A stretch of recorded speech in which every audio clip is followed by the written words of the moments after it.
Bonjour, Namaskar. Ranjit Maharaj, instruction pour le disciple. Lorsque vous êtes un chercheur, vous êtes poussé par un pouvoir qui n'est pas sous le contrôle du mental. Vous n'avez pas d'autre choix que de rechercher le soi, car rien d'autre ne vous satisfera. Vous êtes conscient de ce pouvoir et vous souhaitez passer du temps avec d'autres chercheurs qui en sont également conscients. Ce pouvoir, chers disciples, s'appelle la grâce. C'est en fait le pouvoir divin de la conscience pure, non séparée de Brahman. La grâce est Dieu. Tout le monde et tout est animé par ce même pouvoir. Seuls, certains en sont plus conscients que d'autres.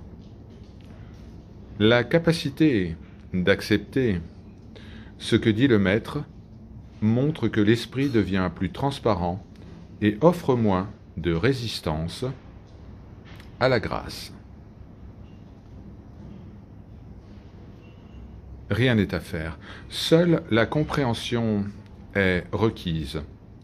Si vous regardez la tour d'un temple indien ou la flèche d'une cathédrale, vous pourrez voir qu'elle est construite par étages, plus large à la base, puis se rétrécissant jusqu'à un point, au sommet. La compréhension est ainsi englobant de nombreuses idées, parfois contradictoires au départ, mais centrées à la fin sur une seule et même réalité. La compréhension finale est la connaissance du soi, dans laquelle toute compréhension est incluse. Pour atteindre cette connaissance, l'action et le concept d'action doivent être mis de côté. La compréhension passe par l'abandon à la puissance de la grâce qui agit en vous. Acceptez. Acceptez ce que dit le Maître et vous serez toujours au repos. Le chemin de la connaissance du soi est un chemin d'augmentation progressive de la paix et de l'harmonie. Les contradictions sont bannies lorsque vous concentrez votre attention sur la compréhension des vérités dans l'enseignement du Maître. Vous ressentez plus de grâce lorsque vous vous y ouvrez. La grâce est toujours là. Sri Ramakrishna a dit que le vent de la grâce souffle toujours. Il suffit de lever une voile pour le capter. Vous êtes à l'aéroport. Un avion est en retard. Dites, c'est mon choix, c'est mon ordre. L'un des résultats de l'augmentation de l'abandon ou de l'ouverture à la grâce divine est que vous vous inquiétez moins de ce qui se passe ou de qui se passera. Il y a une reconnaissance intuitive que ce qui arrive est destiné à arriver et qu'aucun mal ne peut se produire. Dans cet état d'esprit, lorsque vous êtes à l'aéroport et que votre avion est en retard, vous vous dites « Je suis content, cela est pour le bien ». Vous ne résistez pas à ce qui se passe, vous l'acceptez et vous l'accueillez, simplement. La personne réalisée, qui sait qu'elle ne fait qu'un avec la puissance divine, peut aussi dire « Mais finalement, tout cela est mon choix, c'est mon ordre ». Pour la personne réalisée, il n'y a pas de volonté ou de désir personnel, et donc ce qui se passe est toujours le choix du soi, quel que soit ce choix. Ne blâmez pas les autres. Ne blâmez pas les autres. Si vous vous fâchez contre quelqu'un d'autre, vous êtes le perdant, car vous allez perdre votre tranquillité d'esprit. Vous pouvez avoir raison, mais en exprimant votre colère, vous cédez à la vision du monde de l'ego, dans laquelle tout doit être arrangé pour son confort. Il est préférable de prendre le blâme sur vous-même, de dire « Il y a quelque chose que j'ai fait qui n'était pas bien », et de garder l'esprit tranquille. L'ego n'acceptera jamais les choses telles qu'elles sont, car il n'aurait aucune possibilité de satisfaire les désirs qui le maintiennent en vie.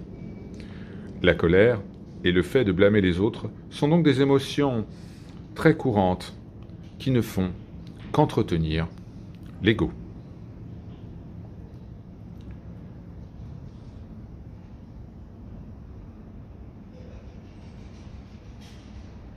Jouez votre rôle dans le monde, mais comprenez cela. Je ne suis pas ce corps. Je suis lui. Maharaj, mon maître, a souvent parlé de cette manière. Cette déclaration est un exemple. La personne réalisée sait sans aucun doute que je suis lui. L'instruction qui est donnée ici aux cherchants spirituels est « Comprenez que vous êtes cela ». En adoptant la façon de penser du maître, l'aspirant spirituel grandit dans cette compréhension.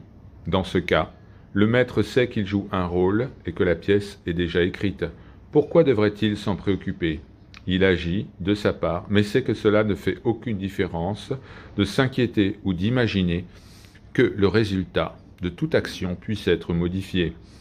Par conséquent, il propose cette attitude pour calmer l'esprit du chercheur spirituel. Chers disciples, acceptez ce qui arrive. Ne vous battez pas avec ce qui se produit. De cette façon, l'ego se dissoudra. Le calme et la clarté d'esprit sont des conditions préalables importantes pour la connaissance du soi. L'esprit, vous le savez, est facilement agité en voulant que les choses soient différentes de ce qu'elles sont. L'acceptation de ce qui se passe est donc un moyen puissant d'affaiblir l'ego. L'acceptation se fait par la grâce. L'une des façons dont l'ego se maintient est d'essayer constamment d'imposer ses désirs à ce qui se passe spontanément. Il y a une vieille comptine qui décrit cette situation. En règle générale, l'homme est un imbécile. Quand il fait chaud, il veut que ce soit frais. Quand il fait frais, il veut qu'il fasse chaud. Il veut toujours ce qui n'est pas. Je vous en prie, oubliez toutes les limitations et soyez la réalité, le soi. Vous êtes déjà le soi, donc, si vous pensez que ce n'est pas le cas, à cause d'un faux concept dans l'esprit, eh bien, c'est une erreur. On s'efforce toujours de se débarrasser de ce qui n'est pas vrai. Il n'est jamais nécessaire de devenir ce que vous êtes déjà. Vous êtes le soi. De faux concepts tels que « je suis le corps » et des doutes du type de « mais comment puis-je être le soi ?» sont des limitations inutiles que Maharaj conseille d'oublier. Ils sont comme une couche de poussière à la surface de l'eau claire de l'esprit. L'esprit qui, dans sa véritable nature, est pure conscience. Enlevez la poussière du mental, et le soi se reflètera clairement et sera vécu comme un être illimité, immuable, Sat, Chit, Ananda. Par leur grâce, Om, Shanti, Shanti, Shanti.